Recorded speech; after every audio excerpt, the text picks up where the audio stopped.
Hello guys, नमस्कार। आप सभी का स्वागत है अपने चैनल शिवनाथ से जी व्यापम हब पर। मेरा नाम है विभोर कुमार श्रीवास्तव और आज हम देखने वाले हैं रीजनिंग के टेस्ट सीरीज। ये बेसिकली मैं लेके आया हूँ, अभी आपका प्री बीएड का एग्जाम होने वाला है ना, और डीएलएड का, उसके लिए इंपॉर्टेंट रहेगा। ठीक है, तो आज से भी जब तक आपका एग्जाम नहीं हो जाता तब तक हम डेली वीडियो लेके आते रहेंगे। और देखो, पहला क्वेश्चन क्या है कि कुछ कुर्सियां दरवाजे हैं, मतलब ये स्लॉक का क्वेश्चन है ना। तो देखो, कुछ कुर्सियां, ये कुर्सी हो गई, कुछ कुर्सियां दरवाजे हैं, ये दरवाजा हो गया, मान लो ये हो गया दरवाजा। कुछ कुर्सियां दरवाजे हैं, सभी दरवाजे मेज हैं। तो ये दरवाजा है, ये दरवाजा है, तो सभी दरवाजे क्या है, मेज। तो ये दरवाजा, पूरा दरवाजा इसके अंदर आ जाएगा, है ना।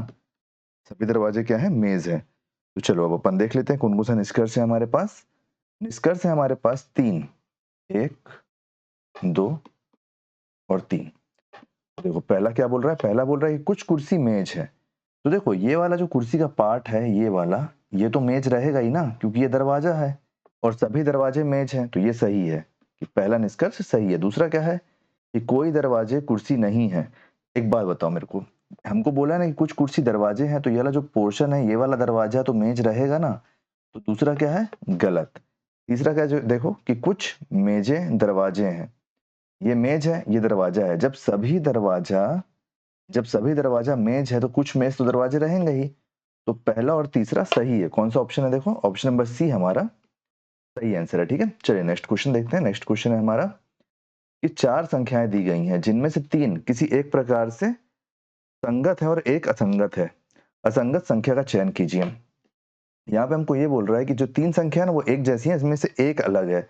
तो देखो, आप अगर एक चीज देखोगे ना, तो ये जो 196 है, ये 196 क्या है, 196 14 का स्क्वायर नहीं है, कंप्लीट स्क्वायर। वहीं पे अगर अपन ये 224 देखते हैं, क्या देखते हैं, 224, तो ये क्या है, ये है आपका 15 का स्क्वायर माइनस एक। कैसे हुआ ये, बताओ आप मेरे को। 15 का स्क्वायर क्या होता है, 15 का स्क्वायर होता है दो, दो पांच, और माइनस एक करोगे तो क्या आ जाएगा, दो दो चार। तो ये हमारा ये बन गया। ठीक है, अब ये क्या है, 528। 528 किसका स्क्वायर बताओ आप मेरे को, 528 किसका स्क्वायर है, 528 23 का स्क्वायर है, नहीं है ना। क्या है 23 का स्क्वायर, 23 का स्क्वायर है 529। क्या है 23 का स्क्वायर, 529। और अब जस्ट इससे एक घटा दोगे जब, तो आपका क्या निकल के आ जाएगा, 528 निकल के आ जाएगा। मतलब ये वाला और ये वाला एक जैसे हैं। चलिए थर्ड वाला चेक करते हैं। थर्ड वाला क्या है, ये 360। अब मेरे को एक चीज बताओ, 360 किसका स्क्वायर है, किसी का स्क्वायर नहीं है। 19 का स्क्वायर लेकिन क्या है, 19 का स्क्वायर क्या है, 19 का स्क्वायर 361 है। और जब आप इससे एक घटा दोगे तो क्या निकल के आ जाएगा, 360। तो ये जो सारे हैं, ये स्क्वायर नहीं है, ये स्क्वायर से एक घट के हैं। केवल जो पहला वाला है वो स्क्वायर। तो हमारा कौन सा संगत हो जाएगा, ऑप्शन नंबर ए। ठीक है, नेक्स्ट क्वेश्चन, क्वेश्चन नंबर 3। किसी विशेष कूट भाषा में हाउ आर यू को तो मी लो कहा जाता है, यू आर इंटेलिजेंट को द लो मी का, और आर दे लेजी को मी का या लिखा जाता है। इस भाषा में हाउ आर दे को क्या लिखा जाएगा। इसके लिए मैं आपको एक ट्रिक बता रहा हूँ। देखो, कभी भी जब ऐसा क्वेश्चन आएगा ना, तो इसमें आप ना सबका मत निकालने बैठ जाना, क्योंकि बहुत टाइम लग जाएगा। इसमें आप यूज करोगे एक कॉन्सेप्ट जिसको अपन बोलते हैं ऑड वन आउट। आप इसको निकालो। ये हमारे पास क्वेश्चन है हाउ आर दे, हम केवल इसको ढूंढेंगे, हाउ आर दे को अपन ढूंढते हैं। ठीक है, तो देखो हाउ कहाँ कहाँ पे, यहाँ पे ये हाउ है, और कहाँ पे हाउ देखो, कहीं पे तो होगा, कहीं पे नहीं है, केवल एक ही जगह। तो अभी आप इसको छोड़ दो, अभी आप इसको छोड़ दो। आप एक चीज देखो, आर और यू कहीं पे एक साथ है क्या, देखो यहाँ पे आर है और यू है, यू आर है यहाँ पे, और यहाँ पे भी आर और यू है, यहाँ पे भी आर और यू है। तो अपन इसको वो कर लेते, देखो अगर अपन यहाँ से हटा देते हैं दो को, तो हमको पता चल जाएगा कि कौन सा हमारा हाउ के लिए आएगा। देखो, यहाँ पे लो और जो मी है, यहाँ पे लो और जो मी है ये, और यहाँ पे भी देखो मी और लो है। तो मतलब इन दोनों में से कोई एक हाउ के लिए है और एक दे के लिए, क्योंकि दोनों कॉमन निकल गए इसमें से। सॉरी, आर और यू के लिए। तो हाउ के लिए हमारे पास क्या बचा, हाउ के लिए हमारे पास बचा द। तो हाउ की जगह हमारे पास क्या आ जाएगा, द, THE। अब देखो, अब हमको क्या निकालना है, अब हमको आर निकालना है। अब हम आर कैसे निकाल सकते हैं, आर कहाँ कहाँ पे, देखो यहाँ पे है आर, और एक आर है यहाँ पे, लेकिन यू भी तो है। नहीं नहीं, इसको छोड़ो, यहाँ पर से इसको हटा दो। आर कहाँ कहाँ पे देखो, एक आर यहाँ पे है, आर दे लेजी, और एक यहाँ पे आर है सिंगल। देखो हाउ है और यू है, दे है और लेजी है, मतलब केवल एक चीज यहाँ पे कॉमन होगा, मी का या, तो मी लो। तो देखो यहाँ पे मी कॉमन निकल गया, मी कॉमन निकल गया, तो यहाँ पे आर की जगह क्या आ जाएगा, आर की जगह आ जाएगा मी। अब हमको क्या निकालना है, अब हमको निकालना है दे। तो दे को हम कैसे निकाल पाएंगे, इस क्वेश्चन में आप एक चीज और याद रखना कि इसमें जगल हो सकता है ना, मतलब लेटर आगे पीछे हो सकते हैं। अब हमको दे निकालना है, तो देखो दे कहाँ कहाँ पे है, देखो दे एक यहाँ पे है, दे एक यहाँ पे है आर दे लेजी में, और कहाँ पे है दे, और कहीं नहीं है ना दे। तो हम इसको ऑड करके निकालेंगे। आर और लेजी कहीं पे है क्या, देखो आर के लिए क्या है, आर के लिए मी है, तो ये मी को काट दो आप, यहां से मी तो नहीं हो सकता। अब लेजी कहीं पे और है क्या, लेजी कहीं पे और है क्या, देखो नहीं है। और दे कहीं पे है, दे तो हमको निकालना ही है, दे भी कहीं नहीं है। तो अब एक चीज देखो यहाँ पे क्या क्या बचा, यहाँ पे बचा सी ए और वाई ए, है ना। क्या क्या मतलब यहाँ पे दे की जगह क्या क्या हो सकता है, सी ए और वाई ए। ऑप्शन चेक करो एक बार, द मी, द मी, एक minute sorry, how are they चाहिए ना हमको, आर दे लेजी को ये लिखा जाता है, आर दे लेजी, आर के लिए तो मी है, तो सी ए या फिर वाई ए आना चाहिए, है ना। हाउ के लिए दा है, नहीं एक मिनट रुको, ये यहां से गलत हो रहा है, कहीं और से चेक कर लेते हैं, कहीं और से चेक कर लेते हैं। ये देखो यहाँ पे आर है, यू आर इंटेलिजेंट, यहाँ पे आर है, यहाँ पे आर आर कॉमन हो गया, तो यहाँ पे क्या है, यहाँ पे है मी, और यहाँ पे है मी, आर के लिए मी, ये तो सही है बिल्कुल। अब हम और क्या निकाले थे, हम निकाले थे किसी कूट भाषा में हाउ आर यू, तो आर और यू को हम यहाँ से उठाए थे कॉमन, आर और यू आर को हम यहाँ से उठाए थे कॉमन, ठीक है। तो यहाँ पे दोनों में क्या क्या कॉमन था, मी और लो, तो यहाँ से ये कट जाता है, यहाँ से मी और लो कट जाता है, तो हाउ के लिए क्या बचता है, हाउ के लिए बचता है दा। तो ऑप्शन नंबर डी ही सही होना चाहिए, ऑप्शन नंबर डी ही सही होना चाहिए। क्यों, क्योंकि ये हमारे पास दो चीज कॉमन निकाल दे रहा है। कौन कौन सी दो चीज, एक हाउ का हमारे पास दा भी निकल रहा है, और आर का हमारे पास मी भी निकल रहा है ना। लेकिन यहाँ पे लेजी है जो सिंगल वर्ड है, आर के लिए जब मी है तो मैं इसको ये काटता हूँ, है ना, तो का या फिर वाह, का या फिर या, इन दोनों में से कोई एक होना चाहिए, हाँ, लेकिन यहाँ पे है नहीं इसमें से कोई भी आंसर। ये क्वेश्चन या तो विलोपित हुआ होगा या फिर ये क्वेश्चन गलत होगा, ठीक है। अगर आपको इसका कोई सही कॉन्सेप्ट मिलता है तो आप उसको कमेंट में जरूर बताइएगा, नहीं तो इसका आंसर डी ही होना चाहिए, ठीक। चलिए नेक्स्ट क्वेश्चन देखते हैं। नेक्स्ट क्वेश्चन हमारा है क्वेश्चन नंबर 4। क्वेश्चन नंबर 4 है कि उस वेन आरेख का चयन कीजिए जो निम्नलिखित वर्गों के बीच संबंध को सर्वोत्तम रूप से दर्शाता है, फुटबॉल प्रशंसक, क्रिकेट प्रशंसक या फिर चिकित्सक। तो देखो एक जो चिकित्सक है, मतलब एक जो डॉक्टर है, वो डॉक्टर आपका फुटबॉल का भी प्रशंसक हो सकता है, और फुटबॉल के साथ साथ भाई क्रिकेट का भी तो हो सकता है। ऐसा मना कोई थोड़ी ना किया कि अगर आप विराट कोहली और रोहित शर्मा को पसंद कर रहे हो तो आप मेसी और रोनाल्डो को पसंद नहीं कर सकते। तो ये वाला आरेख बनना चाहिए। तो देखो कहाँ पे वाला आरेख बन रहा है, ऑप्शन नंबर डी हमारा सही आंसर हो जाएगा, क्योंकि कोई इसमें डिस्टिंक्शन हमको दिया नहीं है, ठीक है। Next question, question number 5। जब ऐसे क्वेश्चन आते हैं तो ऐसे क्वेश्चन में हम सबसे पहले क्या देखते हैं, हमको ऐसे क्वेश्चन में सबसे पहले याद होना चाहिए अल्फाबेट। तो देखो क्या क्या लिखा है हमारे पास, इंटर, इंटर है, इंटर को क्या लिखा गया, इंटर को लिखा गया है एफ, आपका क्या है आगे, F O T G T, है ना, ये हो गया ये। अब दूसरा क्या है आपके पास, दूसरा है आपके पास डीके, डीके मान लो इसको, D I C E Y, और नीचे नीचे क्या है यहाँ पे, ई जे सी सी, ये जी है, ई जे सी जी ए। हमको ये देखना है कैसे कैसे लिखाया है, तो फिर हम यहाँ पे चाइल्ड का निकालेंगे, C H I L D. तो देखो ई के लिए हमारे पास कौन सा लेटर है, हमारे पास ई के लिए 5 है, एन के लिए क्या है, एन के लिए 14 है, एस टी, टी के लिए क्या है, टी के लिए 20, ई के लिए क्या है 5, और आर के लिए क्या है, आर एस टी 18, आर के लिए हमारे पास 18 है। तो इसी प्रकार से हमारे पास एफ के लिए क्या हो जाएगा, एफ के लिए हमारे पास 6 है, ओ के लिए है हमारे पास एम एन ओ 15, टी के लिए क्या है, टी के लिए है 20, तो मतलब ये दोनों एक ही जैसा है। फिर ई के यहाँ पे सॉरी जी के लिए क्या है, जी के लिए हमारे पास 7 और टी के लिए हमारे पास क्या है फिर से 20। आप एक चीज अगर यहाँ नोटिस कर पा रहे हो तो पहले लेटर से ऐसे लिखने के बजाय मैं यहाँ पे लिख दे रहा हूँ, पहले लेटर से +1 हुआ है यहाँ से यहाँ पे, दूसरे लेटर में +1 हुआ है, तीसरे में +0 है, फिर क्या है फिर +2 है और यहाँ पे भी क्या है +2 है। देखो इतना हुआ है ना। अब दूसरे में चेक करो, डी कितने में आता है, डी आता है 4 में, आई आता है 9 में, सी आता है 3 में, अच्छा ये तो यहाँ बराबर हो गया है ना, ये भी 3 में है, ई आता है 5 में, वाई आता है 25 में, एक्स वाई जेड हाँ 25 में आता है ना। अब देखो ई कितने में आता है, ई आता है 5 में, जे आता है 10 में, ई एफ जी, जी आता है 7 में और ई तो 1 में आता है।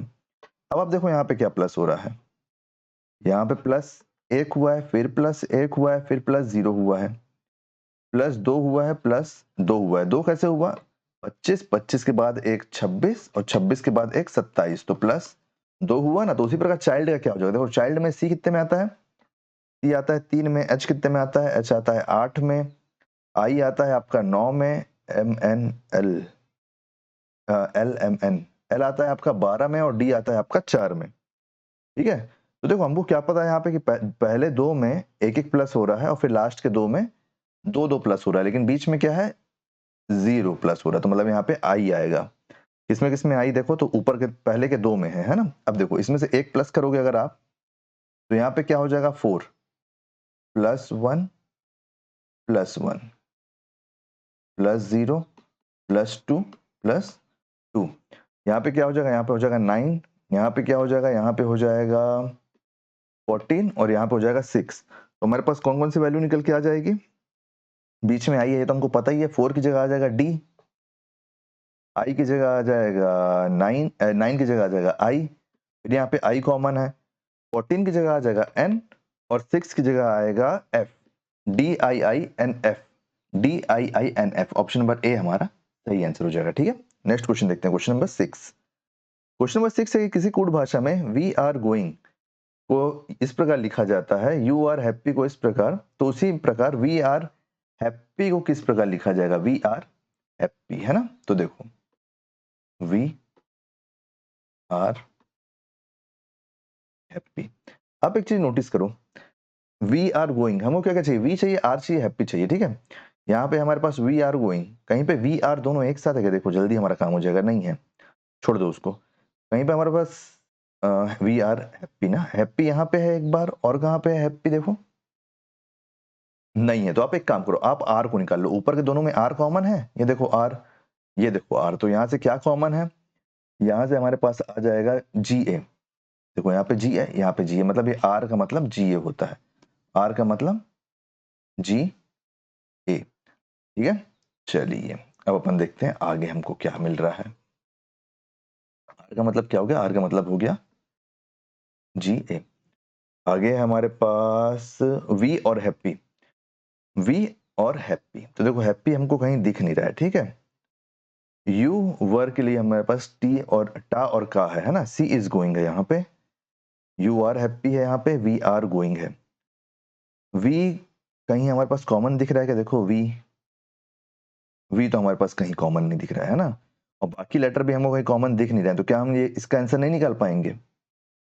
सॉरी वी आर नहीं है यहाँ पे, वी वर हैप्पी है, sorry sorry sorry sorry sorry sorry my mistake, we were happy है, तो हमको वर के लिए निकालना पड़ेगा, वी वर हैप्पी है ना, तो वर के लिए निकालना पड़ेगा। देखो वर कहाँ कहाँ पे है, we are going, you are happy, she is going, you were, हमको लगता है इसके लिए सिंगल सिंगल करना पड़ेगा यूज है ना। तो देखो यहाँ पे यू है, तो यू के लिए कौन कौन सा लेटर हो जाएगा, यहाँ पे यू है और यहाँ पे यू है, तो यहाँ पे टा है और यहाँ पे का है, तो देखो यू के लिए हो गया टा। ठीक है, तो देखो टा जिसमें जिसमें है उसको तो सबसे पहले उड़ा दो, ये वाला नहीं हो सकता, क्यों, क्योंकि यहाँ पे हमारे पास यू तो है नहीं। अब चलो दूसरा देखो, ऐसे निकालते हैं एलिमिनेट करके, फिर अपन उसमें भी एलिमिनेशन यूज कर लेंगे पहले वाले में।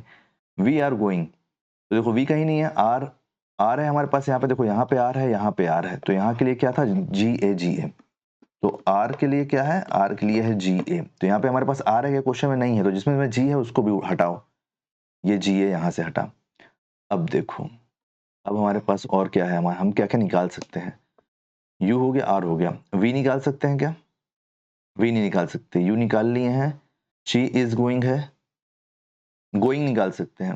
ये यहाँ पे गोइंग है और यहाँ पे गोइंग है। देखो कौन कौन सा हो सकता है? ये CA हो सकता है क्योंकि सिंगल कॉमन है ना, सिंगल कॉमन है CA। तो ये CA को भी हटाओ क्योंकि गोइंग भी हमको नहीं चाहिए। गोइंग CA, तो CA कहाँ पे है? यहाँ पे है। तो अब आप एक चीज देखो, ये KA जहाँ पे हमको V चाहिए तो यहाँ पे V वाले में है क्या KA और DA और ऐसे? तो देखो ये गोइंग का तो हम ये R का तो हम निकाल ही लिए है ना। R के लिए हम क्या निकाले? गा। R के लिए हम गा निकाल लिए, तो हमारे पास V के लिए क्या बचा? इस V के लिए हमारे पास ये डा बचा ना, DA। तो V की जगह हमारे पास डा बचा और ऑप्शन नंबर ए में हमारे पास डा भी है। तो हम इसी को एज ए कॉमन और एलिमिनेशन मेथड से हम इसको निकालने की ऑप्शन नंबर ए हमारा सही आंसर हो जाएगा। ठीक है, जो पिछले क्वेश्चन को हम देखे थे उसका लॉजिक जो समझ में नहीं आता, एक बार वहां पे भी एलिमिनेशन लगा के देखते हैं। इसमें इसमें हमको क्या चाहिए था? हाउ हाउ आर दे, ये हमको चाहिए था। अब अपन इसमें एलिमिनेशन लगा के देखते हैं। हमारे पास क्या क्या जानकारी है? देखो हमारे पास केवल आर की जानकारी, यहाँ पे एक आर है, यहाँ पे एक आर है, लेकिन साथ में यू भी तो आ गया दोनों में। तो आप एक चीज देखो, ये यू आर और यू आर, ये यू आर के लिए क्या हो जाएगा? THLOME, यू आर है ना। इनमें से कौन कौन सा कॉमन है? देखो LO और ME, LO और ME। यू आर की जगह क्या आएगा? मी लो, ME और LO। तो सबसे पहले आप एक बात बताओ मेरे को, क्या यहाँ पे मेरे पास यू है? नहीं है ना, आर बस है ना। तो जहां पे भी मी लो दोनों साथ में होगा उसको काटो, ये काटो, ये तो नहीं हो सकता क्योंकि जब मेरे से पूछा ही नहीं है तो मैं इसको कैसे लगा दूंगा आंसर। ठीक है, अब चलो आगे देखते हैं, आगे हम क्या क्या निकाल सकते हैं। देखो यहाँ से हमारे पास हाउ के लिए कुछ बनेगा? लेटर नहीं बनेगा है ना। और एलिमिनेट करते हैं इसको, और एलिमिनेट करते हैं। और कैसे एलिमिनेट कर सकते हैं? Are they lazy. अब यहाँ पे देखो आर है, यहाँ पे आर है, यहाँ पे। तो आर के लिए क्या वर्ड आ गया? आर के लिए क्या वर्ड आ गया? इन दोनों में क्या कॉमन है? सो मी लो, सो मी लो, तो मी आ गया आर के लिए। आर के लिए क्या लेटर आ गया? मी। आर के लिए लेटर आ गया मी, मतलब जिसमें मी होगा वो आंसर होगा, मतलब जिसमें क्या होगा? मी होगा वो आंसर होगा। तो क्या इसमें मी है? इसमें मी नहीं है तो आप इसको काटो सबसे पहले। अब ऊपर के बच्चे ये दोनों, ये दोनों कि इसमें से कोई एक आंसर होगा। ठीक है, अब हम अगर एक चीज और एलिमिनेट कर देते हैं किसी भी तरीके से तो हमारा आंसर निकल के आ जाएगा। कुछ तो होगा ना। देखो आर दे लेजी, कहीं पे दे है और नहीं है। Are they lazy, you are intelligent, how are you. एक बात बताओ, जब मैं यहां से आर यू के लिए जब मैं क्या निकाला हूं? मी लो, तो इंटेलिजेंट के लिए मेरे पास क्या बचा? इंटेलिजेंट के लिए मेरे पास क्या बचा? और हाउ के लिए मेरे पास क्या बचा? जब मैं यहां पर से आर यू निकाल दिया हूं, आर यू के लिए मैं मी लो लिया हूं, तो हाउ के लिए तो मेरे पास सो बच गया ना, ये वाला सो बच गया। इंटेलिजेंट के लिए मेरे पास क्या बचा? इंटेलिजेंट के लिए मेरे पास यहाँ पर क्या बचा? यू आर को जब मैं मी लो काटा हूं तो इंटेलिजेंट के लिए मेरे पास बच गया द, THE। अब देखो कहीं पे सो मी एक साथ है क्या? तो ऑप्शन नंबर बी में है, ऑप्शन नंबर बी में। ऑप्शन नंबर बी हमारा यहाँ पर से सही आंसर हो जाएगा। ठीक है, आंसर नंबर बी हमारे लिए सही आंसर हो जाएगा। तो मतलब ये कुछ विलोपित नहीं हुआ है, हम यहाँ पे एक कॉन्सेप्ट नहीं ढूंढ पाए थे। अगर मैं नहीं ढूंढ पाया तो आप ढूंढ ही लेते, मेरे को भरोसा है पूरा आप लोग के ऊपर। चलिए नेक्स्ट क्वेश्चन देखते हैं। अगला क्वेश्चन वहां पर से क्या था? Question number 7। क्वेश्चन नंबर 7 क्या बोल रहे हैं? देखो कि ये जिस प्रकार से बना हुआ है, ये जिस प्रकार से बना हुआ है उसी प्रकार से यहाँ पे क्या आएगा। हम यहाँ पे एक चीज देखते हैं, मेरे को तो नॉर्मल दिख गई, ये 14 है, 14 से मेरे को 98 के पास जाना है, तो 14 7 जा 98 होता है, 14 7 जा 98 होता है। तो आप एक काम करो ना, मैं वहां पर से 7 कैसे ला सकता हूँ? 14 है, 14 को मैं इंटू करता हूँ 14 के ही हाफ से, 14 के हाफ से। तो 14 का हाफ क्या हो जाएगा? 14 इंटू 7। तो मेरे पास क्या निकल के आ जाएगी वैल्यू? मेरे पास वैल्यू आराम से निकल के आ जाएगी 98। 98। उस प्रकार अगर मैं यहां देखता हूं 18, 18 को अगर मैं हाफ कर देता हूं तो 18 को हाफ करूंगा तो क्या होगा? 18 इंटू 9, और 9 8 से 72 का 2 7 162। तो ये वैल्यू आ गई। मतलब यही सेम लॉजिक चल रहा है, तो सेम लॉजिक के हिसाब से यहाँ पे क्या होगा, देखो 26 का इंटू कर दो आप 26 के हाफ से, और 26 का हाफ क्या होता है बताओ आप मेरे को, 26 का हाफ कितना होता है, 26 का हाफ होता है 13। तो यहाँ पे हमारे पास वैल्यू क्या निकल के आ जाएगी, 26 और 13 को अपन डायरेक्ट अगर इंटू कर देते हैं, 26 और 13 का 338 हमारे पास सही वैल्यू निकल के आ जाएगी। ऑप्शन नंबर हमारा कौन सा सही आंसर हो जाएगा, बी। ऑप्शन नंबर बी हमारा सही आंसर हो जाएगा। चलिए नेक्स्ट क्वेश्चन देखते हैं, क्वेश्चन नंबर 8। क्वेश्चन नंबर 8 के सभी पोस्टर पॉम्फलेट हैं। एक चीज देखो, सभी पोस्टर क्या है, पॉम्फलेट है, पैम्फलेट है, ठीक है। अब देखो आगे हमको क्या जानकारी है, आगे हमको जानकारी सभी लिफाफे टेम्पलेट है, पॉम्फलेट है। अच्छा सभी लिफाफे भी हैं। एक काम करते हैं अपन इसको थोड़ा सा चेंज कर लेते हैं, अपन इसको ऐसा बना लेते हैं, दोनों पैम्फलेट है ना, तो एक पैम्फलेट हो गया, इसको अपन बना लेते हैं बड़ा सा। सभी पोस्टर भी हैं, तो ये हो गया पोस्टर, और सभी लिफाफे भी पैम्फलेट है, तो ये हो गया लिफाफे। अब ठीक लग रहा है ना। देखो चलो अब निष्कर्ष देख लेते हैं, निष्कर्ष कौन से हैं, निष्कर्ष है 1, निष्कर्ष है 2, निष्कर्ष है 3। तो पहला निष्कर्ष क्या है कि सभी पैम्फलेट लिफाफे हैं। तो देखो ये पैम्फलेट है, सभी पैम्फलेट लिफाफे नहीं है, सभी लिफाफे पैम्फलेट हैं, लेकिन सभी पैम्फलेट लिफाफे नहीं है। कुछ अगर बोलता तो कुछ सही हो जाता, तो पहला निष्कर्ष गलत। दूसरा क्या है कि कुछ पैम्फलेट पोस्टर है। देखो ये पैम्फलेट है, ये पोस्टर है, सभी पोस्टर पैम्फलेट है, तो कुछ पैम्फलेट तो पोस्टर होंगे ही, तो ये सही है। अब क्या देखो, कुछ पोस्टर लिफाफे हैं, ये पोस्टर है ये लिफाफा, इन दोनों के बीच में कोई संबंध हमको नहीं मालूम है, तो हो भी सकता है। अरे ये देखो स्माइली बन गया यहाँ, तो हंसने वाले जैसे लग रहा है ना। इन दोनों के बीच में हमको डायरेक्ट रिश्ता नहीं दिया है, तो ये हमारा नहीं बोल सकते हम। एक मिनट सॉरी, इसको हम कुछ नहीं बोल सकते, तो केवल निष्कर्ष 2 सही है। क्या सही है, केवल निष्कर्ष 2। तो कहाँ पे है देखो, मेरे को दिख नहीं रहा है कहाँ पे है। ऑप्शन नंबर डी हमारा सही आंसर हो जाएगा, ठीक है। ऑप्शन नंबर डी हमारा सही आंसर हो जाएगा। चलिए नेक्स्ट क्वेश्चन देखते हैं, नेक्स्ट क्वेश्चन हमारा क्या बोल रहा है। क्वेश्चन नंबर 9 कि जे आर फिर क्या है 11, जे आर 11 के टी 16 से निश्चित प्रकार से संबंधित है, उसी प्रकार वी एम 22 डब्ल्यू ओ 27 से संबंधित है, तो ये भी ठीक है। तो इसी तर्क का अनुसरण करते हुए W O sorry W O नहीं, डी एस है नहीं, इसी तर्क से संबंधित डी एस 18 को कैसे लिखा जाएगा, डी एस 18 को कैसे लिखा जाएगा। तो देखो हमको एक चीज सिंपल दिख गया कि +5 हो रहा है लास्ट में, यहाँ पे भी +5 हो रहा है, तो यहाँ पे भी लास्ट वाले में +5 होगा, तो ये जगह 23। सामने के 2 ऑप्शन तो उड़ गए, ऑप्शन नंबर ए और ऑप्शन नंबर सी की, ये तो सही आंसर नहीं है। देखो जे कितने नंबर में आता है, जे आता है 10 में। सबसे पहले अल्फाबेट याद करो आप लोग, ठीक है।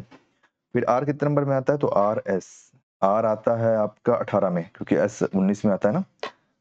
11 को तो हमको कुछ करना नहीं है। के कितने नंबर में आता है, के आता है 11 में, और एस और टी टी आता है 20 में। तो ये हमारे से कितना बढ़ा, ये यहाँ से बढ़ा +1, और सेकंड वाले से कितना बढ़ा +2। अब देखो यहाँ पे वी कितने नंबर में आता है, वी आता है 22 में। एम कितने में आता है 13 14, एम आता है 13 में। डब्ल्यू कितने में आता है, डब्ल्यू आता है 23 में। एम एन ओ कितने में आता है 15 में। देखो +2 +1, सिंपल लॉजिक, +1 करना है, +2 करना है। डी आता है 4 में, एस आता है कितने में आता है, एस इतनी बार पढ़ डाले हो, अब तुम लोग को याद कर लो यार, एस कितने में आता है 19 में। 4 से 1 बढ़ाओ क्या होगा 5, 19 से 2 बढ़ाओ क्या होगा 21। 5 की जगह क्या आ जाएगा, 5 की जगह आ जाएगा ई। पेन का कलर चेंज कर ले क्या आंसर के लिए, 5 की जगह आ जाएगा ई, और 21 की जगह आ जाएगा यू, और यहाँ पे क्या है 23। EU23 आपका सही आंसर। किस ऑप्शन में बताओ, जब मैं लाइव क्लास लूंगा तब बताना, अभी तो सुना लो तुम लोग मेरे को कि लाइव क्लास नहीं चल रही तो कहाँ से बताएं, बात तो सही है। तो देखो EU23 आपका सही आंसर हो जाएगा। चलिए नेक्स्ट क्वेश्चन देखते हैं, नेक्स्ट क्वेश्चन हमारा क्या बोल रहा है। नेक्स्ट क्वेश्चन, क्वेश्चन नंबर 10, दी गई आकृति में कितने त्रिभुज हैं? ऐसे त्रिभुज देखो, त्रिभुज मतलब तीन कॉर्नर, देखो ये हो गया, ये एक त्रिभुज है, ठीक है, ये दो त्रिभुज है, लेकिन जब ये दो त्रिभुज अपन ऐसे निकाले हैं तो ये इन दोनों को मिला के भी तो एक बनेगा, है ना। तो ऐसे करते करते तो बहुत टाइम लग जाएगा, तो ऐसा तो काम नहीं चल पाएगा एग्जाम में। तो हम कैसे काम चलाएंगे एग्जाम में? हम चलाएंगे ऐसे कि जितने भी खंड है इनको गिन लो। ये हो गया 1, ये हो गया 2, ये हो गया 3, ये हो गया 4, ये हो गया 5, ये हो गया 6, ये हो गया 7। कुछ मत करो, इन सबका टोटल निकाल लो, टोटल निकाल लो। 1 + 2 + 3 + 4 + 5 + 6 + 7। तो देखो 3 3 6 10 15 21 28। तो क्या है, कितने त्रिभुज है इसमें? 28। इन सबका टोटल ही त्रिभुज की संख्या है। ऑप्शन नंबर बी हमारा बहुत ही प्यार से सही आंसर हो जाएगा। क्या? Option number B. तो उम्मीद करता हूँ गाइस सारे 10 क्वेश्चन आपको समझ में आ गए होंगे। कहीं पे भी कोई भी डाउट होगा तो कमेंट में पूछ लेना। वीडियो अभी जब तक आपका बीएड का एग्जाम नहीं हो जाता और डेली आएंगे तो चैनल बने रहिए, चैनल को सब्सक्राइब कीजिए। एडीओ के लिए भी तैयारी चल रही है तो उसके लिए भी चैनल बने रहिए, चैनल को सब्सक्राइब कीजिए। आपको वीडियो कैसे लगा उसका फीडबैक जरूर कमेंट में दीजिएगा। अगर वीडियो पसंद आया तो वीडियो को लाइक कीजिए, वीडियो को शेयर कीजिए। आने वाले वीडियो के लिए चैनल बने रहिए, चैनल को सब्सक्राइब कीजिए। Thank you.